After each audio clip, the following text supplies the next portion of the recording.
Ada tak yang boleh menyelamatkan kita daripada azab api neraka? Ada. Doa anak-anak yang soleh.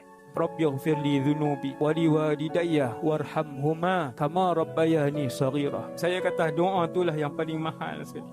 8.45 malam anak kita baca. 8.45 malam kubur kita terang. Dia tak ada delay. Kena reti. Ada anak 5 orang kena bagi reti. Reti dengan Islam. Sebab anak bila dia berdoa, walaupun dia fasik, sampai waktu itu juga. Sebahagian ulama sebut, bila anak baca doa, orang akan mai dekat kubur alam barzakh. Ayah dia, mak dia bawa mai hadiah. Anak kamu bawa mai. Tuan-tuan bayang, tiap-tiap jam anak dia sebut, tiap-tiap jam dia dapat hadiah. Sebab apa? Anak dia sebut tiap-tiap jam, Rabbighfir li dhunubi wa liwalidayya warhamhuma kama rabbayani saghira. Allah bawa mai. Dan bila anak-anak dia doa kat dia, orang bawa mai hadiah kat dia, dia kata anak aku bawa mai lagi hadiah, anak aku bawa mai lagi hadiah hari ni. Itulah hadiah anak-anak yang paling berharga di alam barzakh, bila mereka mendoakan ibu dan ayah